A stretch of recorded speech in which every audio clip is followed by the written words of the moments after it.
students. Welcome to Department of Communication Studies. I am Dr. Tasha Singh, your course coordinator for Artificial Intelligence, 5G, Augmented Reality and Virtual Reality. The course code is BACC 2027. Today, in this lecture, we are going to discuss about different types of artificial intelligence. So here is a quick recap. In the last lecture, we discussed about the characteristics of artificial intelligence and 5G, where I talked about the characteristics, the impact, the features that artificial intelligence and 5G has. I hope you have done the practice question. If not, you can write in your queries to me in the given mail ID. So today we are going to cover the topic of artificial intelligence, the types of artificial intelligence. One is based on capabilities and the other is based on functionalities.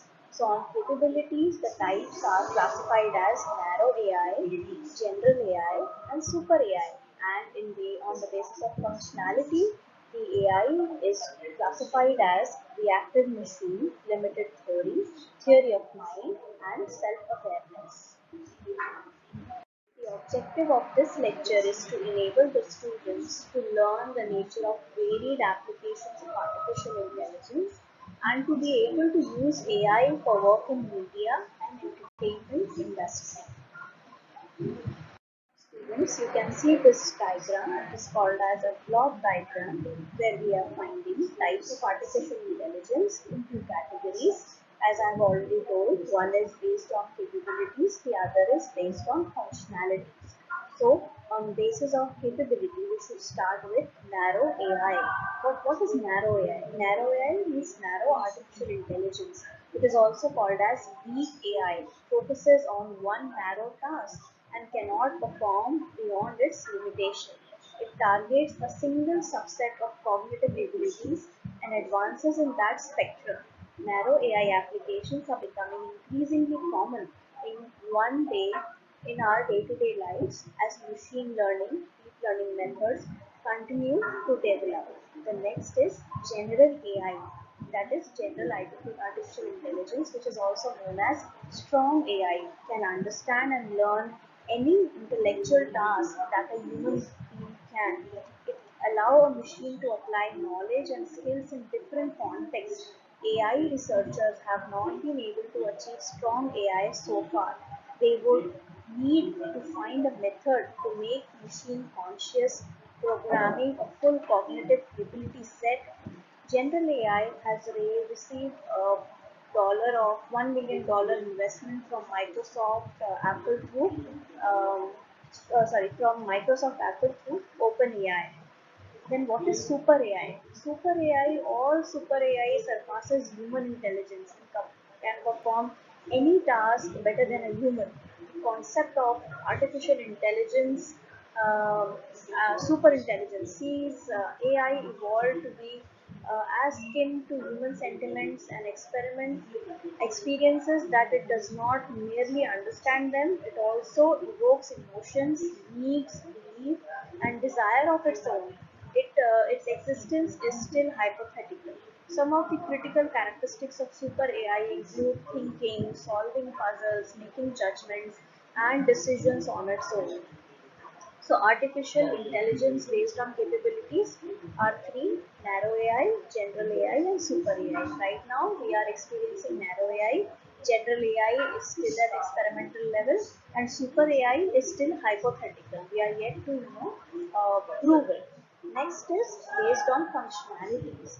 So based on functionalities, we have reactive machine, limited theory, theory of mind, and self-awareness. So when we talk about reactive machines, what is reactive machine?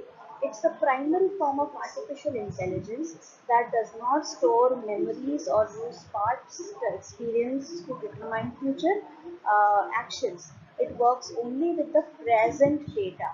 So they perceive the words and react to it. Reactive machines are provided with specific tasks and they don't have capabilities beyond those tasks. IBM's Deep Blue, that defeated chess grandmaster Gary, is a reactive machine that sees the chessboard pieces and reacts to them. Deep Blue cannot refer to any of its prior experience or improve with practice.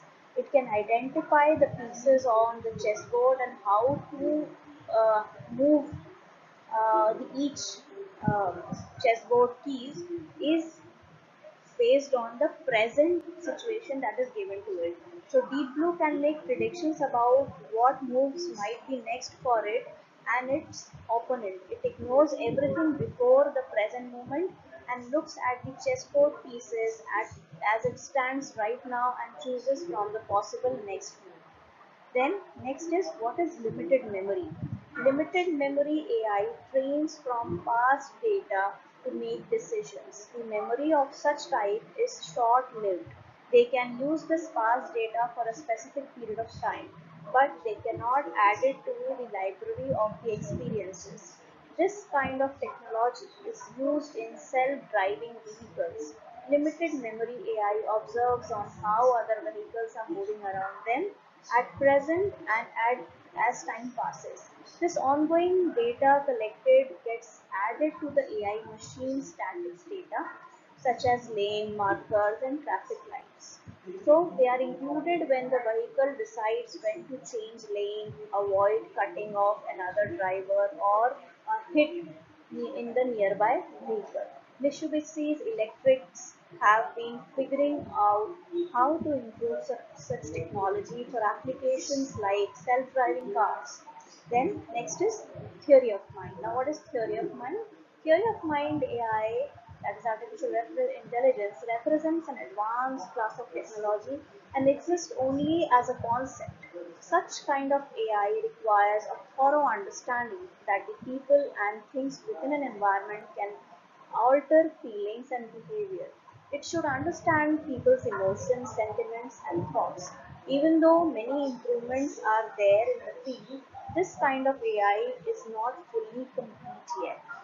One real world example of theory of mind is the Kismet. Kismet is a robot head made in the late 90s by the MIT Institute researchers, and Kismet can mimic human emotions and recognize them.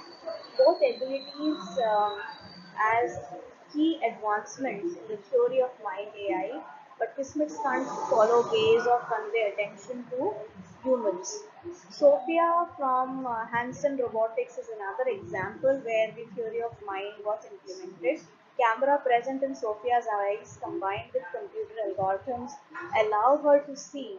She can sustain eye contact, recognize individuals, and follow faces. Sophia even visited India. You can Google the news of Sophia coming to India. She was made to wear sari, and there was Indian welcome of Sophia. And she's also got the citizenship. She is the first robot who has got citizenship. Next is self-awareness. When you talk about basis on functionality, the another classification of AI is on basis of self-awareness. So self-awareness artificial intelligence only exists hypothetically. Such systems understand their internal traits, state and condition and perceive human emotions. These machines will be smarter than the human mind. This type of AI will not only be able to understand and evoke emotions in those to interact with, but also have emotions, needs, and beliefs of its own. Students, it looks good to write hypothetical and all, but I feel that if we lead to like super AI and we lead to self-awareness, then somewhere I feel that this technology can be an endanger to human species because machines will have the ability of thinking and we are making them smart. So somewhere they can also go against us and there are a lot of science fictions which are around in Hollywood because in India you won't find much of the science fictions, but you can check the science fictions in Hollywood where these AI based robots based fictions are created where those robots have become so intelligent that they could rule over their masters or control their masters. Even one movie which has come in our Bollywood movies, that is Robot, in which Rajinikanth and Aishwarya Rai were the leading actor actresses. But what I saw into that was that somewhere Rajnikant, who made that robot, uh, was actually trying to, he then kidnapped the actress, and there was a war between the human and the robot. So likewise, there are many science fictions there in the Hollywood movies, and I also feel that we should have some control, because we cannot give them complete freedom. Otherwise, these machines can harm us. So students, here is another type of AI classification is given, where we could see that, in machine learning we will have deep learning, supervised, unsupervised. Then in natural language processing (NLP) we have content extraction, classification, machine translation, question answering, text generation. Then we have expert system. Then we have vision, where we have image recognition, machine version.